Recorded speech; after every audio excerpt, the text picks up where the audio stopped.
Hey,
when I just get started, maybe is that all right? It's like there's a paper. It's kind of similar to what we did last week because I mean it's a coil collapse paper.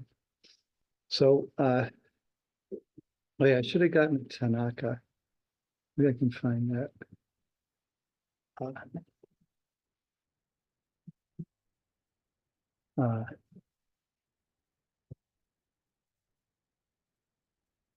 I wonder if there's something like a web page that does that.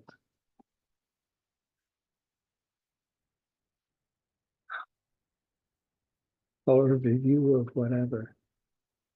But this isn't, I think the NIH thing's not the paper. That would be a good one to get. I don't know if there's any pictures in here. Anyway, Tanaka's the guy, the parent of this kind of collapse stuff. Well, this is the wrong. Oh, this is about Tanaka by name Tokita. So it's like, anyway, but so Tanaka pioneered this stuff, and I guess it must have been like the 80s, maybe before the 80s, like the 70s or something. So, and he basically made these polyanisopropyl acrylamide gels, which are they're, if I can do that, it's like, it's polyethylene.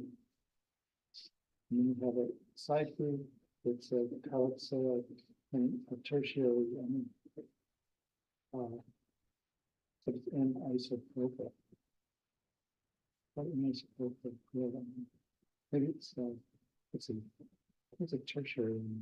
Anyway, there's a propyl there. So this thing's a peptide linkage. It looks like a protein, and that's a polyethylene backbone, so it looks like a plastic. All right, that stuff they separate. So and you can in condensation polymerize this thing. So you can, I mean, so you can basically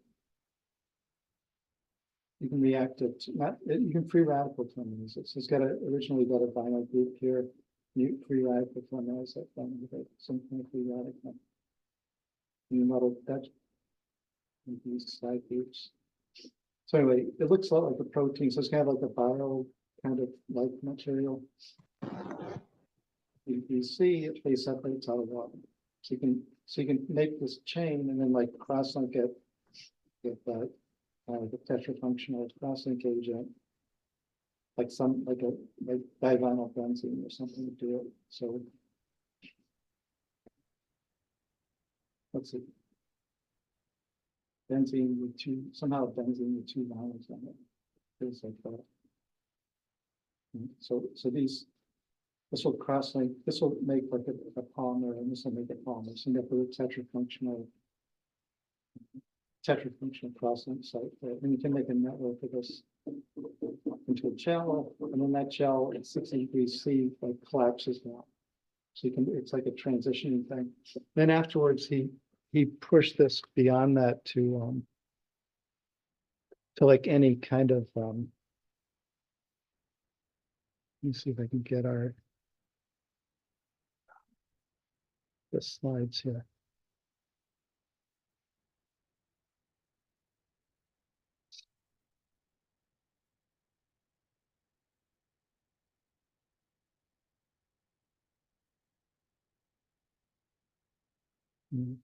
So you can use like electric field to make it collapse. You can use temperature, electric field, and then you can put like salt in to make it collapse, or you can do like change the solvent. So you can kind of manipulate this collapsing thing by different routes. What did that do? Infinite, right? There's a picture in here. Oh, sorry, yeah. There's a picture in here of the from Grossberg's book. Way back for this. So this is kind of a topic in Grossberg's book, in that short little book. Somewhere here, this thing. So this is like Grossberg's book, CT Tanaka. It's like taking it from him, just showing environmental change means like electric field, light, add in some co-solvent that makes it or non-solvent that makes it precipitate. You can put biochemical triggers on it to make it collapse. And then heat's a normal one, like heat it up to that 60 degrees and it does that transition from a gel to a little blob thing. So again, it's like artificial muscles. And then they're kind of using that with the in that last paper to make these single molecule nanoparticles. And then this week they're using that, and Tanaka suggested doing this to make these pores, you know, to coat the pore with those chains. So it could be this penny pan, that polyisopropyl chain, or it could be polyethylene oxide, like or PEG, polyethylene glycol. But this guy's using, there's a new alternative to these, called poly-2-oxolines. This is from Milliporia, somewhere where you can buy this stuff. Anyway, so it's basically got kind of a peptide linkage, and it's also got an ethylene. So it's kind of like penny pan. Like this is N-isopropyl. That would be like penny pan. I guess I drew it upside down, but so basically that's a tertiary amine, carboxylic. So that thing's all coplanar because this double bond shares with the nitrogen, right? So that's like a peptide, like a card from a deck of cards, and then it's got ethylene in the backbone too.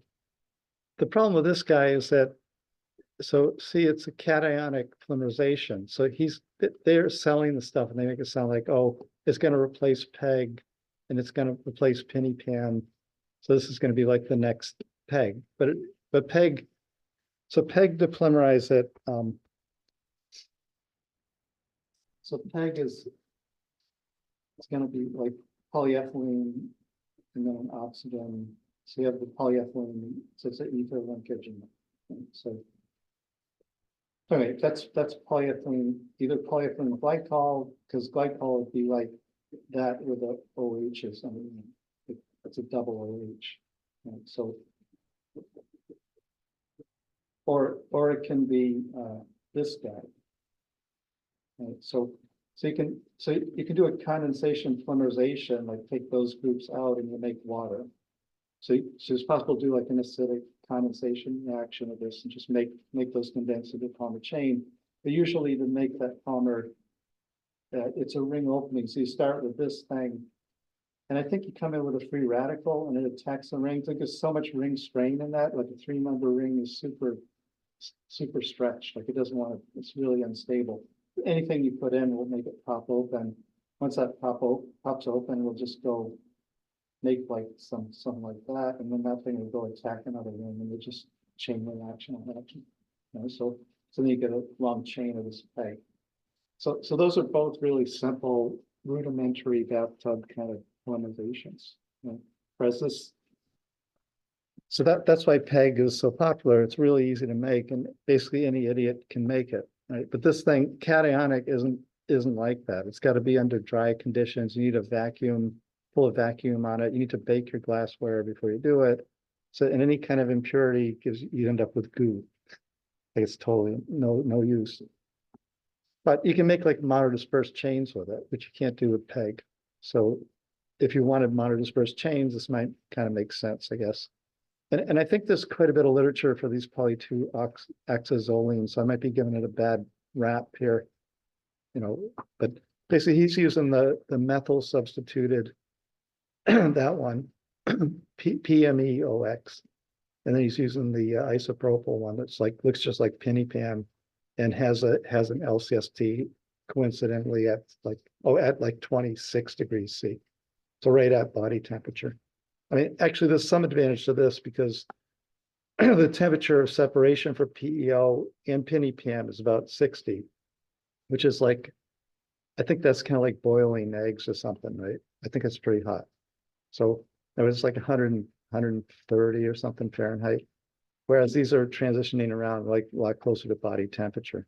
And supposedly you can manipulate the transition by changing what these side groups are and changing the molecular weight of the chains. Right? So that's kind of the game. And you can see like everyone's talking about using this. So he's going to take that polymer and he's going to put it on a track membrane. So these membranes you make by shooting an ion beam through a piece of like polycarbonate. So you just take a piece of polycarbonate or PET, then film, then stick it into an ion beam and it blasts holes in it. And the ion tracks through it, make these perfect pores that are all exactly the same size. So the problem is with that kind of membrane, it doesn't have a huge, no, it's just not a lot of holes. And the rest of the membrane is polycarbonate, nothing gets through it, right? So it's basically, they're really good for selection. So if you want to separate like big DNA from small DNA or some active protein that's of a different size, right? So this isn't going to be selective in what transports through it at all. It's just going to say like, how big is it? That's it. So it's a how big, it's a sieve. It's like a sieve for these biomolecules, right? So he's going to push DNA through it and he's going to push through capsid virus. The capsid is this shell that goes around so virus is going to be a protein or a couple, maybe like 3 proteins that can fold up into a shell, and within that shell is some RNA usually. And then this thing, the outside of the protein can get through your cell wall, right? Cellular membrane, and then get into your cell. And then once it gets in, it opens up and releases the RNA, and that goes in and like attaches your RNA, and the RNA is coded to make this protein and more RNA. So it makes the stuff to make itself. And it just goes on like that. So it's a really simple kind of biological machine. You know, it's a life form, but it's like pretty low on it's parasitic. And anyway, so the capsid is this nice little cube thing, or polyhedron that you can use to stick through this. So at the end, he sticks that through his through the holes in his track membranes. Like this is for the you can see he's got the same hexagon capsid thing. And it's transporting through apparently. Like when it transports through, it's when he measures. All right, so how does he measure? Like, so these things are 200 nanometer diameter pores, and the things he's forcing through it are 50 nanometers, right? So it's pretty small, but not that small, right? I mean, it's pretty small, smaller than a micron. So I guess that's a 200 nanometer pore. So here's 50,000 nanometers. So whatever that is, some fraction of a hair diameter. It's pretty small. So it's hard to see. So he claims that he can get molecular counting. He can count the molecules going through this. He does that he takes his, I don't remember seeing what polymer he uses for the membrane. It probably doesn't matter. So he coats that with gold. So you can do that if you ever did SEM. That's like pretty routine. You just stick the thing in the coating machine and it sputters onto it gold. And it's a thin layer of gold, like atomic level. And then he uses cationic, and he calls it electropolymerization. So I don't know exactly what he does, but it's a cationic polymerization. So it's got to be done in a dry box, and everything has to be baked with no water, no oxygen, right? So, and then somehow he uses gold layer to conduct electricity, and somehow he does a cationic polymerization. Normally you use like boron trifluoride etherate's a common catalyst for cationic. And the problem is, like, if that stuff touches water, you get boron, which isn't bad for you, but then you get a lot of HF, which is like weird colored gas that goes up in a billowing cloud. And if you breathe that cloud, your bones instantly dissolve in your body. One drop of HF will kill you. And if you put water on it, it gets worse.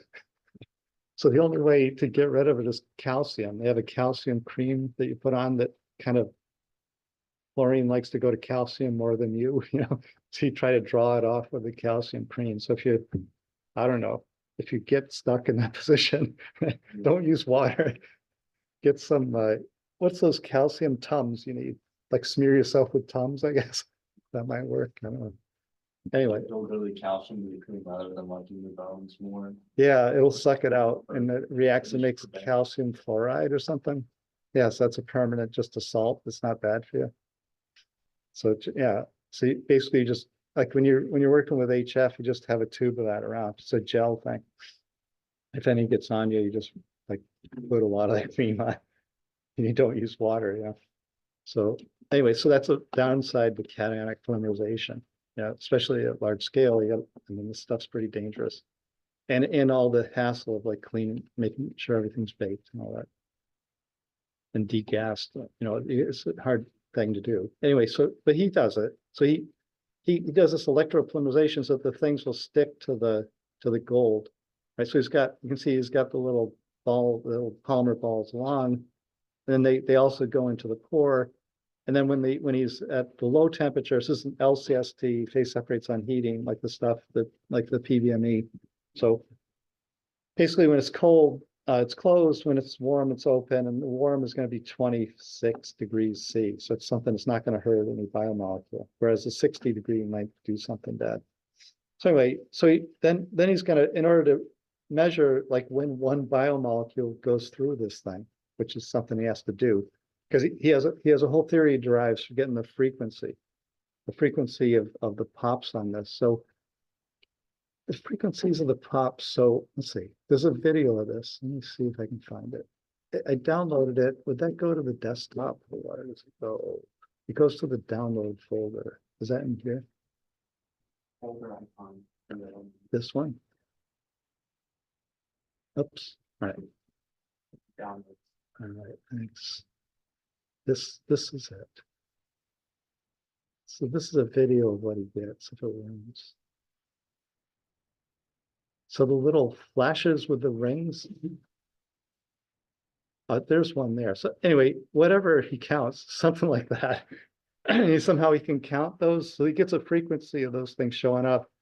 That supposedly is, so he irradiates the thing with UV, and then he's got fluorescently tagged DNA.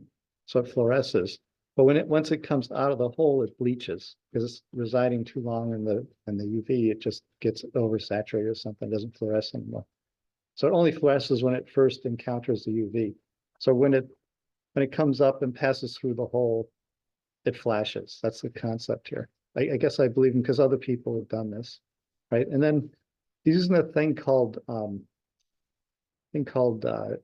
what's it called? Photo bleaching zero mode waveguide, which I never heard of before. But basically, there's something called when you shoot a beam of light. So if you do, this is my interpretation of a thing I've never heard of before. Okay, but if you shoot a beam of light at a surface, right? So say you have a flat polish, like a silicon wafer is polished, and you shoot light or X-rays on it like that, and you get a reflected beam, right? So if you lower that down, so you can measure the intensity of that reflected beam in the I naught, and the ratio of those is called the reflectivity. Right? You plot the reflectivity of that surface versus this angle, or you can convert that to Q, which is usually done, which is like one, that's sine theta up there. Right? So you call it Q, then you're going to higher angle, that reflectivity drops. And then there's something called a critical angle, or critical Q, where that reflectivity goes to like 1, like 100% reflection. Right? So it's going to go like that. If there's a film on this surface, okay, you can measure the thickness of the film because that thing will have like Bragg peaks in it. And kind of the distance, 2 pi over delta Q gives you the space or thickness of that film. That's called the reflectivity measurement. But anyway, when you get to this point, and this is 100%, so 100% when you get below the critical angle comes out. So at that point, you have what's called an evanescent wave. The wave is just propagating like right in the surface and kind of trapped in a layer of the surface. Okay, and it supposedly has no attenuation, so it just goes on forever. But it does probe the material underneath. So if you see ATIR, attenuated total reflection infrared, so you get a prism, you shoot the beam through, it comes kind of at the critical angle here, you put your goo here, you have an IR beam, and you can, so if you have some goo that the beam can't go through, so you have some, say it's a cosmetic, and you can't shoot an IR beam through it, right? But you want to get the IR spectrum of that stuff. So you put the goo onto this, and usually it's like a diamond or a sapphire crystal. I mean, it's a small one, but anyway. And then you do this kind of this business of getting this attenuated wave going, and you get a huge signal out of it because it does propagate forever with no attenuation, but it probes the material every time it dips down. So the wave's kind of trapped at the surface like that. So it probes and then goes through nothing, and probes and nothing. Right? So it's getting a huge signal from this ATIR. So most IRs that you run into, like you go down to the chemistry lab, it's an ATIR they have. And it's like you put the stuff onto the surface of this crystal and you wash it after you're done doing it so the other person's stuff isn't acting. Anyway, so anyway, that's what he's doing. That's kind of what he's doing. The beam, but all right, so with this business is zero mode, the hole is smaller than the wavelength of the light. So the light's going to be like, it's going to be like 0.1 micron, so 100 nanometers, I guess. So the light is almost the same as the hole. But apparently the light wavelength's larger than the hole, so it's 200 nanometer, and the hole's 100. So then you get some kind of super attenuation of the beam there. So it makes it that the light doesn't affect stuff that much here, but it's got a super enhancement like over here in the hole. So that's what the zero waveguide. There's a paper. I didn't ask you about this, but basically there's a paper on zero mode waveguide. That's a wiki page. There's a paper on it too somewhere, but zero mode waveguide, blah blah blah blah blah. The same stuff. Actually, it's exactly the same picture. Right? So anyway, so you can look at that if you want, but all right, so it's kind of got nothing to do with what the questions are. It's a framework for how he's doing this. So he gets this frequency of the pops that are happening from this zero mode waveguide fluorescence thing going on.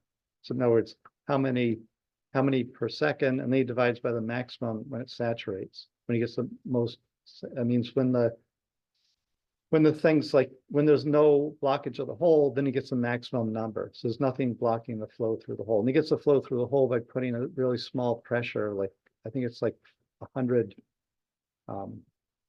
millibar. But so a bar is an atmosphere, so it's 0.1 atmosphere or something, pressure difference across this. And that's enough to drive kind of diffusion of these things across that pore, So he gets a transport through it of these polymers through the hole. Then you can see the anyway, so that's the game he's playing, or the capsid protein things. So you can get this frequency, and the frequency reaches a maximum, and it follows this sigmoidal thing that he fits with an error function, which is an integral with an exponential. He says the error function thing somewhere. Let's see. He gives it in the supplemental, I guess. The function he uses for the so there's a lot of math in this thing, given that it's kind of a simple thing. This is his error function, and then he's going to fit. I think he uses that to fit the frequency dependence, but maybe not. This is the pressure dependence. All right, so also there's a critical pressure. So when he pumps the stuff through, so there's a minimum pressure where it will flow through. Like if you don't have the right pressure differential, nothing goes through, right? And it turns out that critical pressure is the same for everything, like for this DNA and for the capsid, right? So he has this critical pressure to make the things pop through. Then when he has the the methyl side group one that doesn't have an LCST and he goes through temperature, there's no change. It just has the maximum transport. And when he puts in the propyl side group, he gets a nice sigmoidal transition. Right, so he says that he's kind of measuring the collapse transition of the coils in the pore. In other words, this is a single molecule transition he's measuring in the pore with this kind of macroscopic measurement of the blinking of lights. It's kind of nice. It's pretty good. And then he gets a molecular weight dependence to that transition. And then he also gets this thing. So he has the that transition temperature, right, can be done also in the bulk with the same polyoximer thing. So he takes someone else took the same polyoximer, just heated it up and saw when it made a cloud point, like the PVMA. And then they got the yellow curve. And the measurements he does on these ones that are tethered to the surface, they're the red ones. So when he has a low molecular weight, the tethered ones have a lower LCST, meaning that they're less miscible. In other words, you're heating it up to phase separate. If it phase separates earlier, it's less miscible. It's kind of confusing. So the red one at low molecular weight is less miscible, and at high molecular weight, it's more miscible. And there's kind of a transition. He doesn't talk about this, but basically there's a transition point where the matches and miscibility of the free one. So there's kind of two things going on here. In other words, it would always be lower if it was one thing going on. So it's kind of two things. So the one thing, right, so my hunch, he doesn't say, so my hunch is that it phase separates earlier here because so it's much easier to precipitate something heterogeneously than homogeneously. So the energy cost for phase separating is 1/2 when it's on a surface, right? So it's 1/2 the energy. So basically, I think at this end, this is the difference between heterogeneous and homogeneous nucleation or collapse of the things. So it's much harder for them to collapse in free space than if they have a surface they can kind of blob onto, because the amount of surface area you have to create is like 1/2 as much. Or it's like you have the whole thing, the whole surface area, and if it slots on a surface, it's half the surface area. So basically, that energy difference makes it easier for it to phase separate when it's going onto a surface, which is when the molecular weight's small. When you get to the high end, at that point, I think when you get to 500, so his assumption is that the chains don't, that the chains of these, not this chain, but these little chains that you can hardly see, don't touch each other.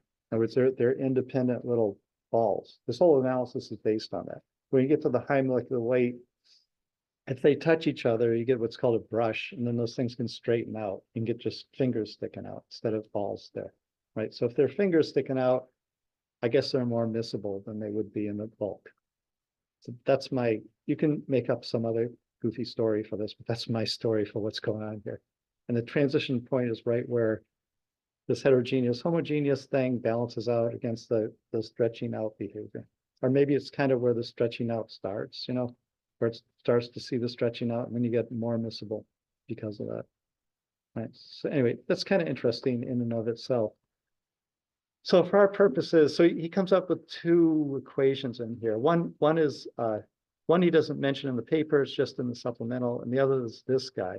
So this guy is how does the frequency depend on the pressure? Okay, so radius to the 4th power is basically this. So radius to the 4th power, and then the pressure raised to the 4th, and then the flux would be the F thing, kind of. Now, it's how much material goes through a tube. He's got a tube, right? So it's Pucel's law. So it's a tube flow. And then the flow Q would be like the frequency. So as the frequency is measured, the higher the flow, the higher the frequency. Right? So that should be proportional to frequency. So he's got the pressure times R to the 4, there's a pi, and the viscosity. So that the frequency should go with pressure times R to the 4 divided by viscosity times a tube length by Pucel's law, right? So he mentions this. So he's got R to the 4, the pressure. So if you say the pressure is like the pressure differential, there's small pressures, so maybe basically that's delta P times the pore size, and then the viscosity, right? So anyway, he's got this PC0, which would be, so that's just kind of Purcell's law up front here. And then PC0 would be the rest of the stuff in Purcell's law, which is the viscosity, the tube length, and then some pi, some constant. Right? So you can kind of, the front end seems to kind of make sense. And the back end, he doesn't actually, he talks about kind of where this equation comes from. And I have the references up there, like this, there's called a tongue thing. It's de Gennes, the French Nobel laureate. And then some other people from France. And it's 1980 something, I think, 1996, 19 something. Anyway, it's the same problem. And they come up with more or less that equation if you fish through this. But at some point, I could understand the first page of this, and I kind of lost interest and didn't see where it was going, but you can look at it if you want. Anyway, so this thing comes out of the Gennes thing. He kind of copies it. I think he says the tongue model or something, or the Halperin. That paper is here too. Halperin's the, all right, so he's using the reason I got this paper is because he's using the basically that Goldberg thing about the third virial coefficient and the second virial coefficient. And he gets the same kind of plots. He has like a second order transition and a first order transition. As you can reach a point, this W is the third virial coefficient. So he invents his own names for the second and third virial coefficients. The second he calls nu, and the third he calls W. And then W is always positive. And as he varies W basically relative to the second, right? Like in the Goldberg thing is B over C or C over B. So when he varies this, he can go from first order, basically discrete transition to second order by just changing that third virial coefficient in the analysis, right? So it's the same thing as Goldberg. This whole picture of how that can be manipulated. For his pores, he wants this discrete transition. And he has it. So here he takes that basically the Goldberg function, and then he messes around with the third virial coefficient until he can get the curves to match his data for his I guess it's different molecular weights of the isopropyl substituted polyoxyl.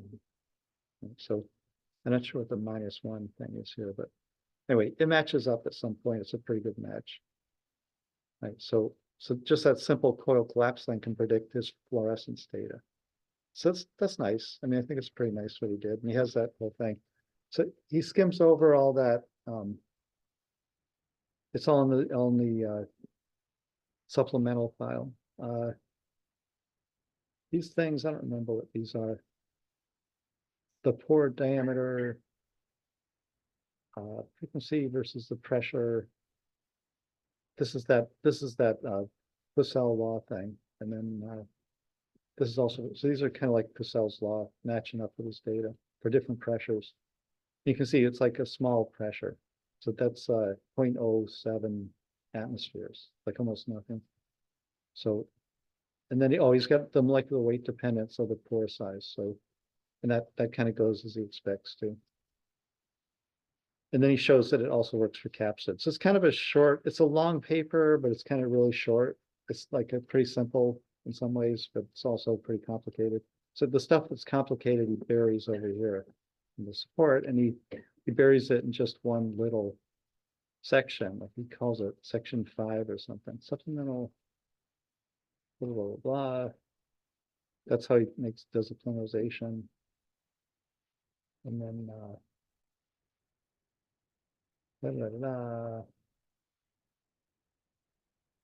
does NMR to see if he got what he said he got.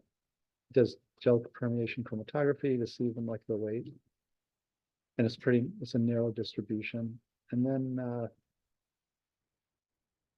the graphene this is this electrochemical graphene. If you read this, you might understand what he did, possibly, but I didn't read it, that part. Something about the fluorescent light.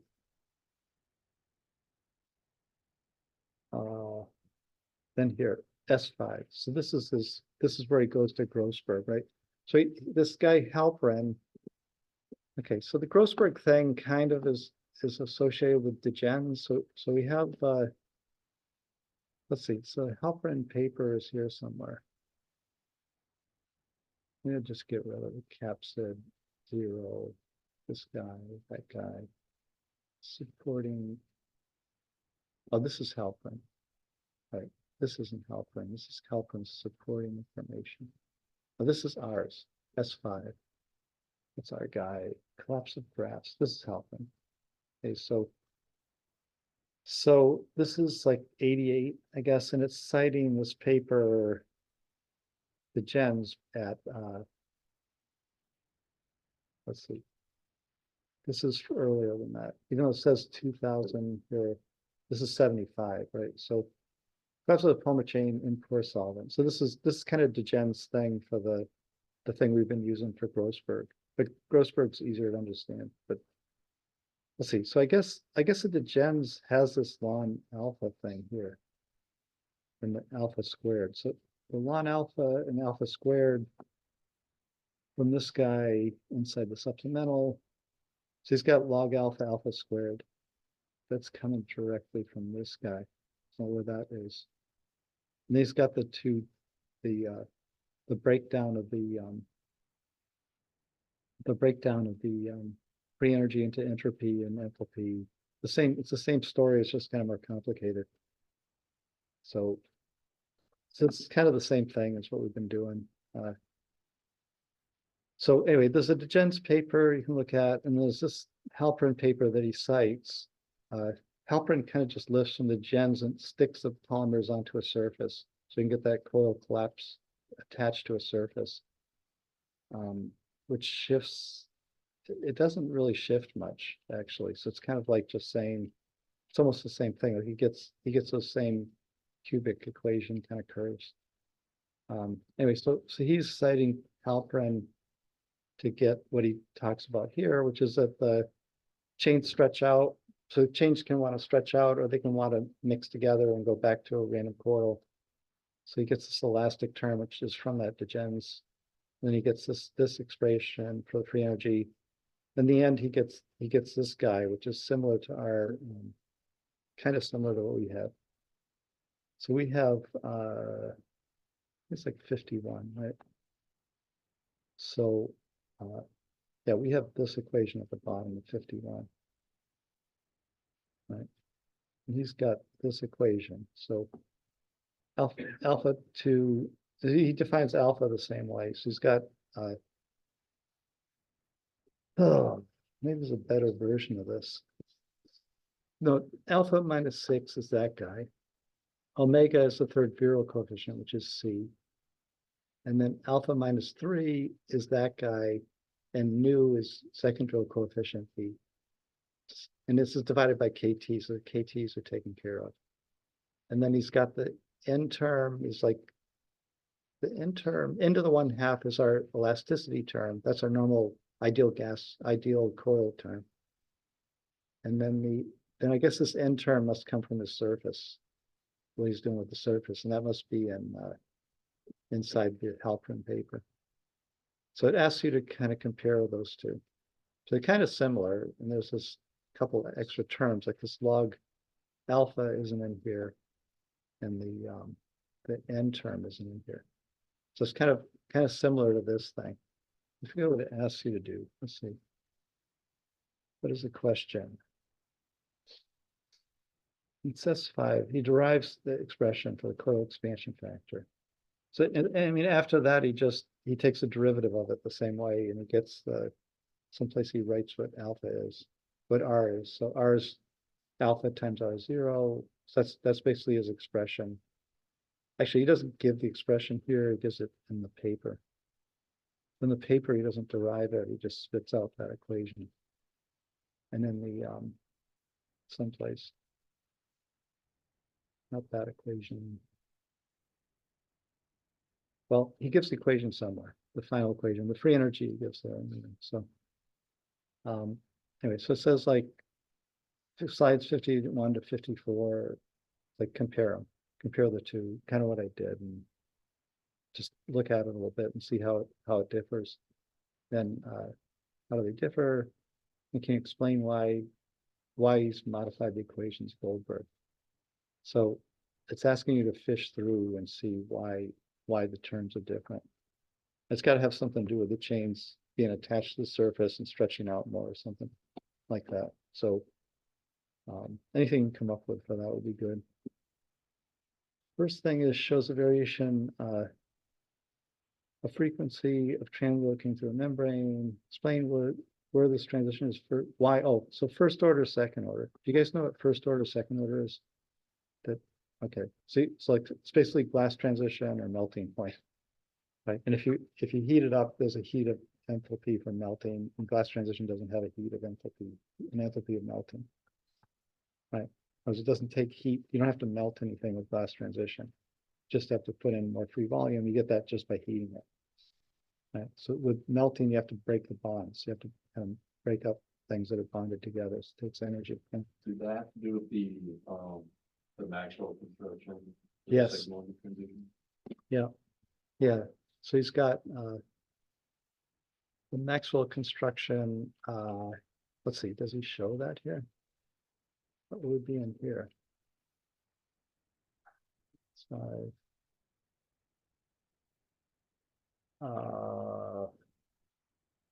just go through the equations. But definitely these two guys show the Maxwell construction, like right here. So basically, I mean, it's not that clear in this one, but it's clear in this, right? So that's exactly the sigmoidal thing. You draw a line and you get the two phases. One would be expanded, one's collapsed as a function of this. I guess this is alpha. And that's for a fixed x and a fixed y, and x depends on temperature. So this is kind of like a temperature scale, the x scale. And each curve is a different third real coefficient. This is just exactly the same as the Grossberg. Is that one Alpins? Or is that the This is a Digens, I think. Journal, let's see, I don't know. Yeah, this is a Digens one. So what is it, the 1975 thing? So that should be the same as what we had right here. Like we have the same plot, right? And it's the same thing. X and alpha. I mean, that's a Maxwell construction, and that's implemented for this stuff. Like you draw the line where you have equal areas. I mean, it's sideways, but basically you get equal areas between the two where the line crosses, and that's the two equilibrium phases. And so it's the same thing. Same as, I mean, it's easier with pressure volume, but basically this is kind of they try to get it into that same form because they think they understand that form. So you get a cubic equation, you can have a first order transition. And then when it doesn't have that, so if you have a fixed, like x is 1 over temperature. So if you have a fixed temperature, if you have that squiggly thing, you have two things that are in equilibrium with each other, that temperature. If you don't have that kind of squiggly, then you only have one thing. So it's just one phase, not two phases. So that's kind of the idea of that thing.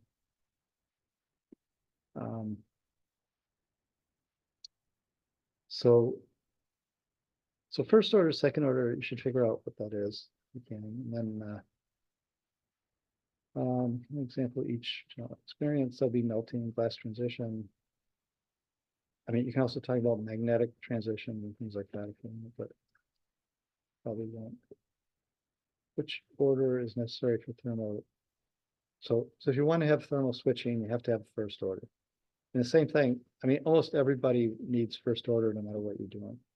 Because you want to see the thing switch, that's the point of it.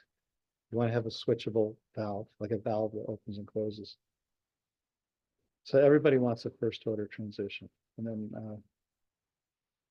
so are there other conditions that could do this? So if you look at the Floyd-Kriegbaum, you have the composition and temperature, and then you have this interaction parameter, right, the enthalpy.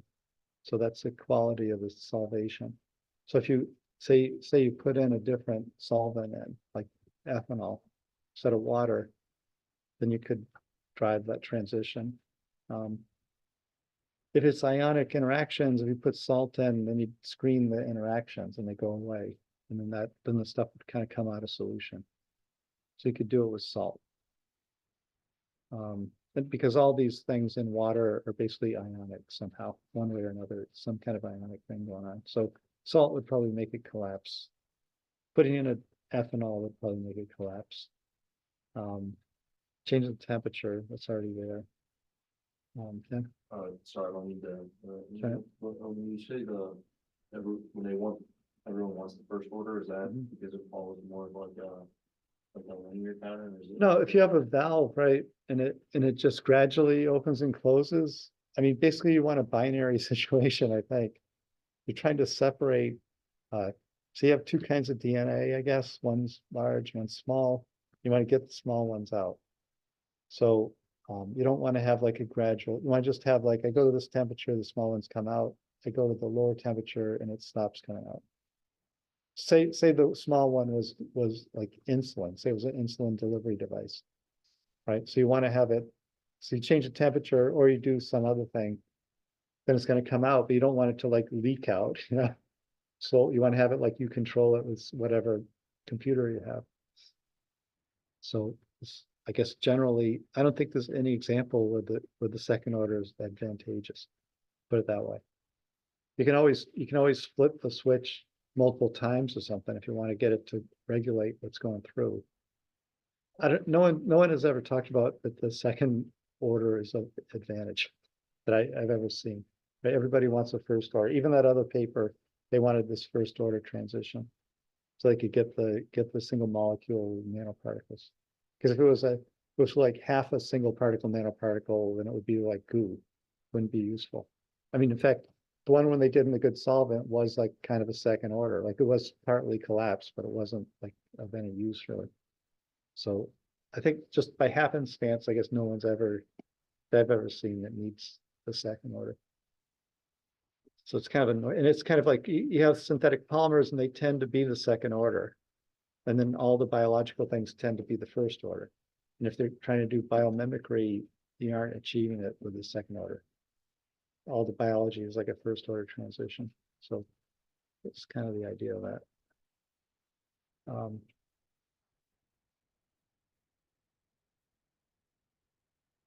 Okay, so he's got some problem in here that I noticed. So he's got an expression for the second Imperial coefficient inside the supplemental here, right? So it's got so we have from the van der Waals, right? We have so let me go back to the van der Waals. It's always good to use van der Waals because it's the only thing you can really semi-easily understand. You know, so you have the second Imperial coefficient should be the excluded volume minus enthalpic attractive between the particles divided by RT. So you get a 1 over T. Like P2 should go with 1 over T. Same with chi. Chi goes 1 over T. Right. So then you go to his thing, his supporting information. The nu is the second Imperial coefficient. It's got the excluded volume, this not thing, and theta over theta is 1. So that's good. That's B. Nu not is B. But see, he's got minus T over theta instead of theta over T. This thing's upside down. Or somehow this thing isn't right. He's got the B thing fine, but the A over T thing doesn't seem to be right. And it somehow isn't right. I mean, it looks okay. You'll always see this thing as a transition temperature, theta minus T over theta, but it isn't the second Bill coefficient. In other words, this expression has a use, but it's not this use. Yeah. So it's this kind of a problem here. But it's hard to tell that he uses that anywhere, you know. So he just spits it out. It seems to be wrong. Maybe you can argue why it's right, but in Colgrane's equation, is it correct? Distance, mentions of the distance between polymer chains and the surface is larger than the polymers. So he has to have, in order for any of this, so any of this theory is based on one coil. Like he doesn't say like coils interacting with each other because that would be a different game. In other words, that's the issue when you get to the high molecular weight and they would straighten out. They would form a brush. Right. So basically he has to have the things isolated for his whole interpretation. Even Halpern and the gens, like their first assumption has to be that they have just one chain. just one chain on the surface. I don't know what it is. I'm not sure if he has it. Yeah. So he's got like one chain. If they get too crowded, they'll like do that. They'll make brushes. That's not a good thing. I mean, in other words, you can't use the same equations to talk about it. I mean, you can formulate equations for that. They're probably not as good. So anyway, there's a question about like why is that important? It's because his whole theory is based on isolated chain, so you can't have the overlap. Then the frequency function on the bottom. So this is just give that pressure. Take what you should know, the Pucelle equation, which is as R to the fourth thing in it, and the pressure gives you the ratio gives you the flux. So it's a tube flow equation. If anything you know from transport, the Pucelle equation is the only thing you really need to know. It's kind of a simple thing, but so basically, anyway, so here you can use it and say like, oh, I know the Pucelle equation, that looks just like it. Then just say like, compare the two.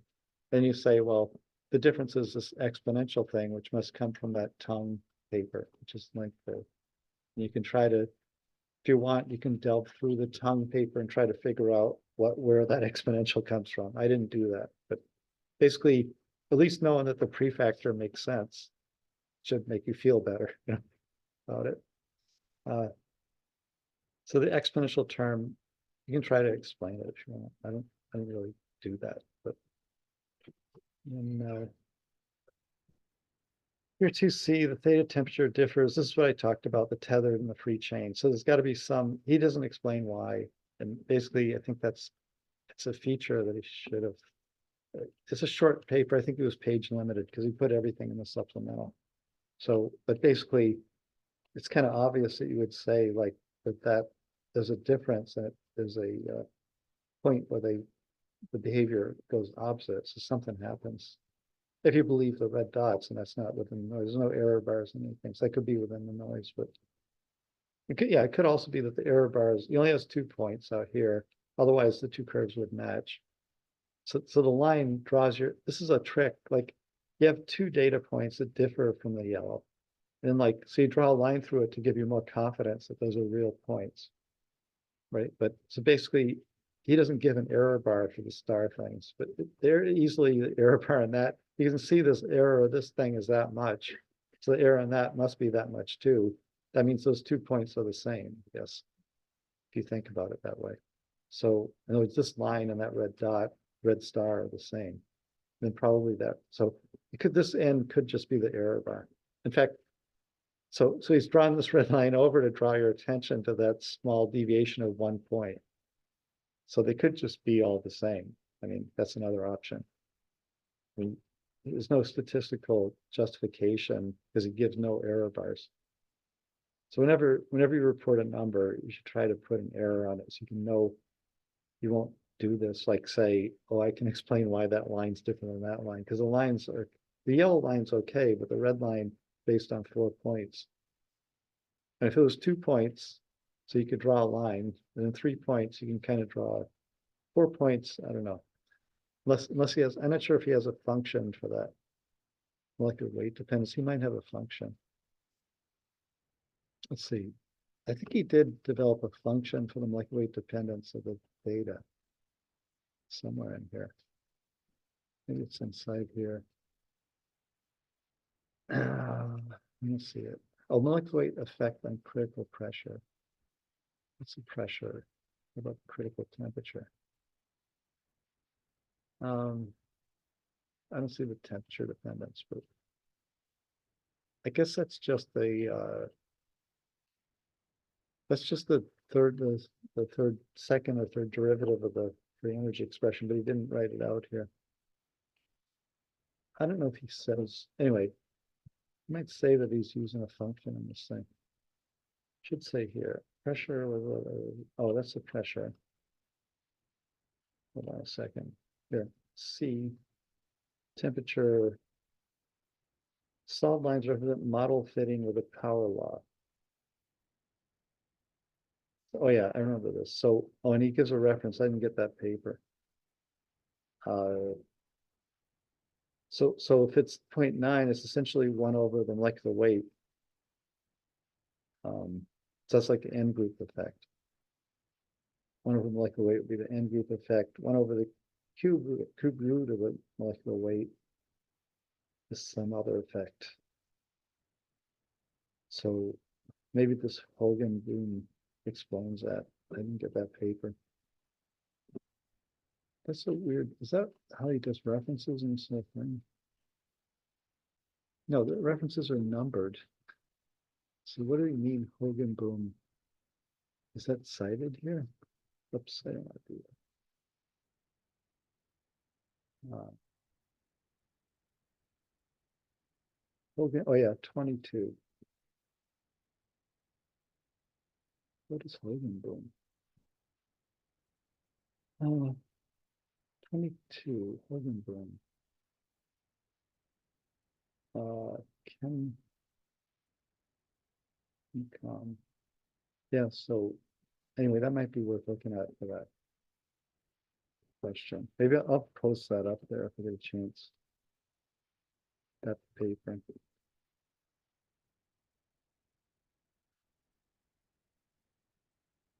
Oh, that's just the data that he uses. That's just that the yellow data. Unless he gives the equation here. Yeah, I think that's just a measurement. So he doesn't give any equation. So Hogan boom is a red herring. That's not going anywhere. So anyway, so yeah, so I don't know. So the power laws, the curves he puts on are just ad hoc, I think. I mean, all right, the power law for the Hogan boom is just the N group effect. Like 1 over molecular weight is how many N's per chain. So that means the percent N's in the system. So N's can affect the transition temperature because they aren't going to transition to the same temperature as a bulk. So that means that kind of makes sense. 1 over the molecular weight would make sense, and that's kind of the yellow one.